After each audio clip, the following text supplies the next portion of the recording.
Hello friends, welcome back to another week of Delight of the Bite. I'm bringing you a recipe from the recipe box. For those of you who've been watching for a while, this is a box was given to me by my mom back when I got married almost 27 years ago. Yeah, I'm that old. Anyhow, this thing is a treasure trove. It's a recipe that has the plastic cover, which is a sign of a real goodie. So I have wanted to do this recipe. It is called sherry chicken, by the way, for a long time. However, I know things have changed from like 70s and 80s and even 90s cooking. I don't love making things with condensed soups. I feel like they're a little salty and they kind of have a little fakey taste. So I have been searching for how to do a replacement for this recipe for a while. And we're gonna try it together. I've never made it before. I mean, I've made sherry chicken many times, but it calls for a can of golden mushroom soup, which I haven't been able to find for many years at the store anyways. And I finally came across some different recipe ideas for how to substitute for this condensed soup. So we're gonna give it a whirl. It involves making a roux, adding some beef stock and some tomato paste, a little bit of garlic, saute the mushrooms separately, and then you bring it all together and you combine it with a little bit of sour cream and some cooking sherry wine and bake it over some chicken breasts. It's really simple. Hello. Okay, I've got a skillet over here with a little bit of clarified butter. You could also do some olive oil, either one works. And about a pound of mushrooms that I have sliced and ready to go. You also could just buy the pre-bought. I'm gonna put these guys into my big pan and they're gonna just hang out for a little bit. I'm gonna let them go. Over here, and this is on medium heat for the mushrooms. Over here on medium heat as well, I've got 3 tablespoons of clarified butter. So the substitute I found called for clarified butter. I tried to do a lot of research around why they specifically asked for clarified butter. A typical roux is equal parts fat and flour. So that could be oil, that could be butter, that could be clarified butter. In this case, they asked for clarified butter, not regular butter. But if you can't find clarified butter, use regular butter.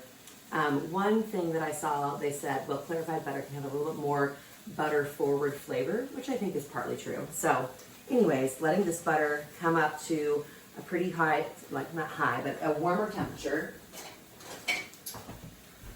Just toss these mushrooms around a little bit. And I'm gonna add some flour to that and then give it a good whisk. Sorry, I gotta bend down. I need to get some cameras on my ceiling. That'd be really fun. So these guys are gonna hang out and just kind of release their water. I'll hit them with a little bit of salt and pepper in a bit. Okay, so I already measured 3 tablespoons. It's 3 tablespoons clarified butter, 3 tablespoons flour. That's gonna go in. And it's already bubbling. Sorry, you can't see it. I'm gonna whisk around and let this kind of form a paste. I think I might need a little bit more flour. I'll be right back. It's nice and bubbly. This is essentially the base of the roux. To this, as it bubbles, I'm gonna let it cook out for a sec. I'm over and give my mushrooms a little bit of attention. And these guys will just kind of begin to brown. I think Julia Child's the one that says, never crowd the mushrooms, but we're not trying to do sauteed mushrooms. We're really gonna be just using this to extract the flavor of the mushrooms. I mean, they're gonna go into the sauce, but you're not trying to get the perfect sauteed mushroom here. So I'm gonna give these guys a little bit of salt and pepper.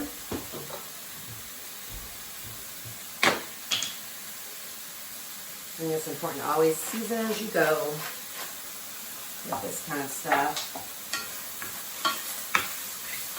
And my roux over here is ready. So you're looking for this just to kind of bubble. You want to let that flour kind of cook out. To this, I'm going to add, I have 1.5 cups of beef stock. I happen to have Better Than Bouillon that I keep on hand, so that's going in. Whisking that around, and to this, I will be adding 1.5 tablespoons of tomato paste. So it's a little bit hard to measure that extra half tablespoon, but I'm just going to eyeball it. This is not the kind of thing that needs to be super, super exact. This is why I love these little tubes of tomato paste. If you don't know about this, they're fantastic because you can just, about half. You can just use a little bit. You know, the cans are usually, I think, 6 ounces. I'm going to give that a good whisk. So this actually is mimicking the condensed soup base. You're not actually making the soup. You're just doing the condensed soup. So this is pretty thick in this pan. I don't know if you can see that, but it's pretty thick. Almost like a thick gravy. So this is, I'm going to turn this down to low and let it just hang out. Now in my beef measuring cup, I'm going to measure out a half cup of white wine. I love that sound. I know you can't see me, but it sure smells good and it sounds cool. I'm going to let these mushrooms now simmer in the white wine, and then this is going to cook down. So hopefully you're still with me. This is not super, super challenging. I'm doing it all real time so you can see how you can do this pretty easily. So with the mushrooms, I'll turn them to like a medium low. They're gonna hang out and that wine's gonna cook off, so most of the alcohol will be cooked out of that. And it's going to kind of concentrate the flavors of the mushroom and the wine. This is going to then get added to my sauce, and there's that base. So we're almost to like bringing it all together and putting it over chicken breast. Okay, mushrooms are done. There's not really any liquid. There's just a little tiny dribble. So just let it go. That was about 5-ish minutes or so. So something to note, sour cream also will be going in this. So really don't recommend using light. If this is going to be too much for you, then maybe find another recipe. I have lots of options. But you really want that full fat sour cream, partly because sour cream can break. You also could use creme fraiche, but it can be a little bit finicky when you're doing hot sauces. So one of the things that you can do is add just a little bit of the hot, this is the base. I'm just adding a little bit to the sour cream. I'm going to set that to the side and give it a good whisk. So it's almost like like how you temper eggs. You're slowly bringing the temperature of the sour cream up. That's going to help. If you just added cold sour cream to the hot sauce, the sour cream would, like, the sauce would break and look kind of curdled. And so obviously that doesn't look pretty. It will taste fine on the whole, but it's, you know, not going to look great. So I'm adding just a little bit of this. And this has been off the heat for a little bit, kind of the beef tomato roux. The other thing, I forgot to add to the white wine and mushrooms 1 clove of minced garlic. So didn't show you that on camera, but it'll be in the recipes below this video. Per usual, I always have the videos or the recipe details below the video. So just click show more or click the little tiny arrow if you're watching on your phone. So you get the idea. This is kind of starting to come together. I think it's now probably tempered. I'm going to take the rest of this base, and it is thick, kind of like a condensed soup. It just happens to be warm. But this is going to come together. And like I said, we're experimenting together because I'm trying to do a updated version with a little bit cleaner ingredients. I like that because then I can control the salt and don't have to, you know, have all of those other ingredients that I don't know how to pronounce. So this feels like, this looks just like it looks when I would make it. So then all these mushrooms are going to go in. So here's a funny thing too. I want to say this for any mushroom naysayers out there. Scott does not like mushrooms, but he likes this dish. So slice your mushrooms a little bit thicker so that your non-mushroom eaters can pick them out. That's one option. Probably shouldn't be whisking this at this point. I'll just fold it in. But you know, my mom has served this many times, or had, you know, because she's no longer with us, but she had served this many times, and Scott always said yum. So anyways, fold this all together, and now I already have chicken breasts prepared in a 9x13. I have 4 big breasts. The cooking of this, these are boneless, skinless. The cooking of this time-wise possibly will vary depending on your chicken breast. You know, it's just so, nowadays, they're such varied sizes.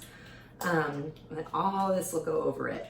I probably could have squeezed in a couple more breasts with the sauce, but 4 was all I had. But this is a great dish for company or just to have leftovers, and you just smear this all over that chicken, and now you guys, it just bakes.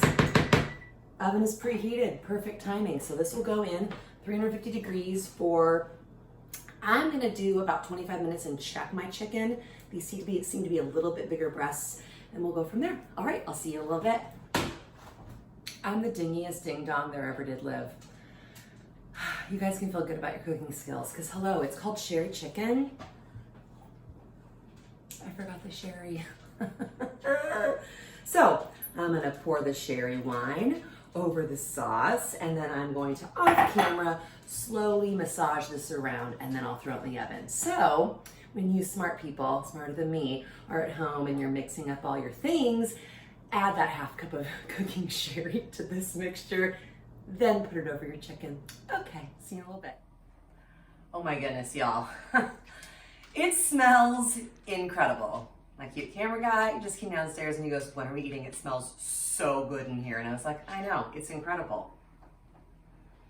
The buttery, sherry creaminess. I mean, you guys, let's zoom in here if you don't mind and just look at this chicken. So it took a little bit longer than I thought it was going to initially to cook. Those were some big breasts. What I would recommend, and I'll put this in my notes below the recipe, is maybe to cut your chicken breasts in half vertically. So I actually went through and did that and kind of like tossed them in the sauce a little bit. Hit it with a little parsley because it's pretty. It's not required by any means. So I want to show you what I'm doing actually for my meal because it's not just the chicken. I have over here, this is some cauliflower rice. There's a ton of different options out on the market. I'm gonna put this down on the plate first. I just do it in a skillet. I buy the frozen organic, you kind of see what I'm doing. I'm building a plate, because we're trying to eat a little cleaner. So this is what the package looks like. So anyways, but there's a lot you can do fresh. You can actually just chop up your own. I recommend cooking it a little longer than the package says to toast it up and give it a little browning. Okay, chicken's going down next. So I'm gonna get, oh my gosh, you guys, it looks incredible. And the sauce is everything. I mean, I cannot. Scott's gonna give me all his mushrooms. It's gonna be great for me and sad for him, although he'll be happy about it. He doesn't like mushrooms. Everybody likes what they like. Okay, a little bit of fresh parsley just to brighten that color again. And then I got some roasted broccolini. I just tossed this with some olive oil, salt and pepper. That's gonna go on the side right there. Yes, it's kind of crisp. Oh my gosh. I'm gonna take pictures after. I'll build a second plate because I gotta get right in. I can't wait another second. I mean, I'm having to swallow to like check my saliva. I'm not kidding. I haven't made this in a long time because I haven't been able to find the golden mushroom soup, but you guys, this is gonna be the answer to all that has wooed me. Get ready.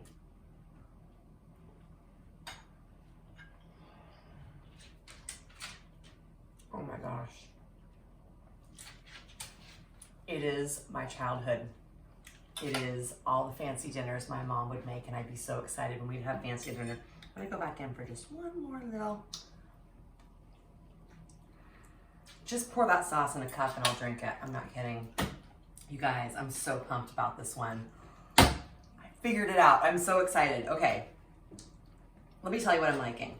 The sherry is subtle, but not too like in your face. And I'm not quite sure if there's a good alternative if you are alcohol averse. Totally get it. It's a half a cup. I ended up cooking this for 45 minutes because those breasts were a little thicker. And I don't know how much of the alcohol technically cooks off. I know some of it does, but that's for you to decide. Sour cream, full fat. It's nice and unctuous and creamy. The flavor of the golden mushroom soup base that I made has the perfect amount, to me, perfect amount of salt. I did season my chicken breast with just a little salt and pepper before I poured the sauce over, and then my ding dong move of forgetting the sherry. You won't do that. You won't do that. It's okay. See, permission to fail because I make mistakes. But anyways, the flavors of this, it's just this wonderful combination. Serve it over rice, serve it with potatoes, cauliflower rice, little veggie or no, you're gonna love this. This is so yummy. I think it's totally company worthy. I know we aren't probably having lots of company, but we might soon. I'm feeling hopeful. So tuck this one away even for the future, but even just for your family, we're gonna be eating leftovers for days and we are not gonna be sad about it. Okay, you guys, share a chicken, give it a try. Delight of the Bite. Subscribe, share, tell your friends that I am here. I am so pumped to have new watchers, and I'm Katie, by the way, if you don't know me. I'm also on Instagram at Delight of the Bite. I do some fun weeknight things occasionally over there, or just foods that I see that I like, so definitely check me out over there and give me a follow. Give me a thumbs up if you like this video also. I really appreciate it. Thanks so much for tuning in. I will see you next week. Bye-bye.